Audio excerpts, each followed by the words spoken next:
This right here. Hey, you. So a couple of weeks or so ago, I was reading Spectrum, and Chad McKinney, who's a senior lead gameplay engineer at CIG, was commenting on a post about bed logging, hopping into your bed to log out of the game. Here's what he said. We are looking at what we have now and the vision for 1.0 for this feature and many others. The way bed logging works in the game isn't going to fit that vision, but really, more fundamentally, bed logging itself doesn't entirely fit that vision. That's quite a statement, especially if you're like me and enjoy walking into your captain's quarters or ship hab and retiring to the bed to end your play session. Going to sleep is just how you end your session when you're in your ship and hopefully in your tastefully appointed penthouse or hollowed out asteroid in the future. But according to his comment, that's not the direction the game is headed. He didn't clarify what the new direction would be, so that leaves a lot of room for speculation. So I reached out to my boy Cal Roddy, who's an oracle at interpreting the techie specky CIG things for me. We had a long convo about the possibilities, which I'm gonna get to. But first, if you are for it or against it, let us know where you stand so we can get a picture of where everybody is on this. I read every comment, which lets me get to know you a bit as I start to recognize your name pop up. Sometimes I even take a look at your channel. Oh, but first we gotta talk about this not publicly announced Pyro thing real quick. So like up, sub up, and ring up like a boss. Pyro, the next star system you'll be jumping to live out your best space life. Up till now, we've known that Pyro was going to be huge, much bigger than the size of Stanton, the current system we're in. Stanton is somewhere between 4.85 and 5 astronomical units, depending on where you look. Pyro had always been listed as being around 13 AU, not quite 3 times bigger than Stanton, but big enough to be a game changer in some aspects. Travel is very different when none of the ships can run laps around the system like they do now. So with 13 AU in mind, Mr. Beardman spotted the distance shown in the Citizen Star Engine trailer. Instead of 13 AU, Pyro is now 9.83 AU. If 3.17 AU doesn't sound like much of a difference, to put it in perspective, Pyro has shrunk by 2/3 of the size of the entire system of Stanton. The decision was made by CIG to cut down on the travel times in the system, and a lot of folks will appreciate that. It makes everything more in reach. But there's a lot of folks who will be resistant to the idea too. Completing a long and possibly difficult journey is rewarding. In Elite Dangerous, it's a badge of honor to have made the Hutton run. An hour-and-a-half run from Alpha Centauri A to Hutton Orbital at full throttle on Super Cruise. Not everybody will make that trip, but if you did, you sir are a trooper. Having extremely distant planets in Pyro will be pro-explorer in that people who pack up and plan for a successful trip will discover and see things that the unwilling will just have to miss. A dedicated crew on a Carrack will be something that other explorers will want to be a part of. Maybe CIG should get the Domjot table in the recreation area going. Play, Domjot! Anywho, scale is going to be a factor in how this plays out. If they take the current layout of Pyro and just scale it down proportionately, then the starfarers will starve. Probably. Most of the planets are clustered around the star, so a proportionate scale down shrinks the distance between those planets, and that area becomes smaller than the Stanton system. There's a few planetary outliers that might still feed the starfarers a bit, but since most of the traffic will be in a reduced area around Pyro, the space tankers will probably mostly be sitting around doing nothing.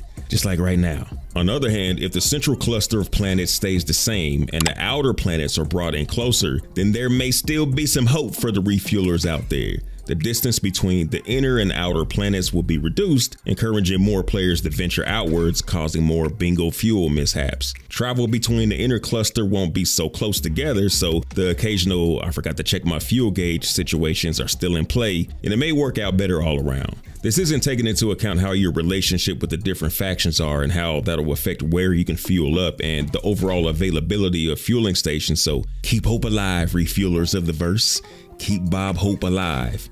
Back to bed logging though. So between the Spectrum comments, things CIG have revealed here and there, and the convo with Killer Cal, the most likely scenario is that we'll move to a log out anywhere and log in where you left off MMORPG style of play. You can log out anywhere right now, but if it's not in the bed, when you return, it's at the last station or landing zone you landed at. A lot of people will be thrilled at the login where you left off prospect. It would be convenient to not have to make it to a bed. You could be on a planet, maybe in a vehicle, hundreds of miles or kilometers from your ship, and instead of heading back to your ship's bed, you just log out in place. No planning needed. Just hit escape, click, and you're out, just like any MMORPG. But this ain't World of Warcraft. This is Star Citizen, where everything has a diegetic function. We got vast amounts of beds and crew quarters and captain quarters, and removing the bed logging function makes them an incredible waste of space. Unnecessary set dressing. Maybe they could serve to regenerate your stamina or something else that serves as finding a problem for the solution. But as we all thought, they were designated spaces for you and your crew to stay together. Have you seen how big the Idris crew quarters is? All this for a non-functional piece of eye candy and possibly the occasional stat regen? The game that's going to the trouble of having us manually stacking boxes in warehouse-sized ships, eat, take showers, use a toilet,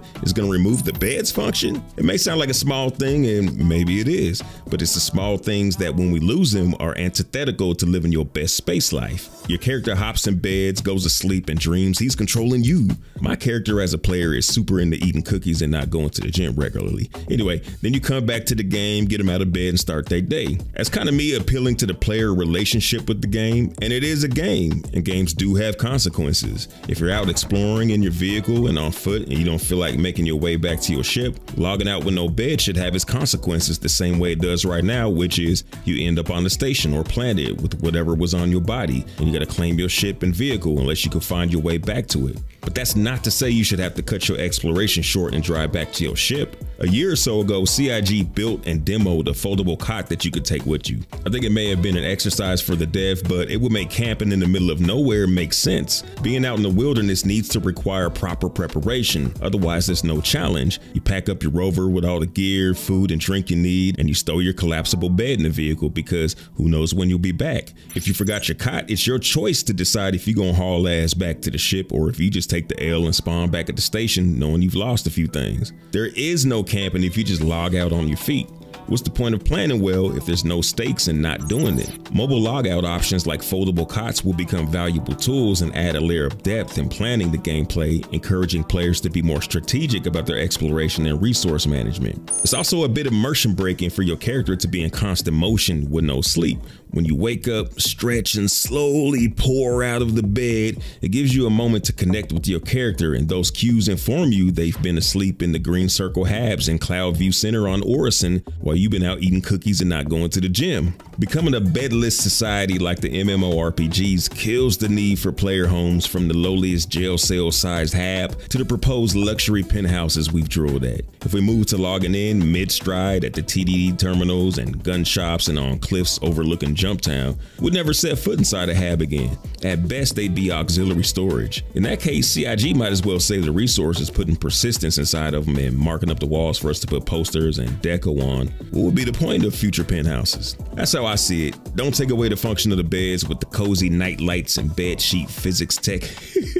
Give them functions in addition to being a safe haven to log out and resume your exploration. We'll just have to wait and see what happens. In the meantime, check out what makes this the most unique game you could ever hop into. Big splendiferous shout out to all my execs, Patreons, YouTube members, and super chatters. Fly dirty, citizen.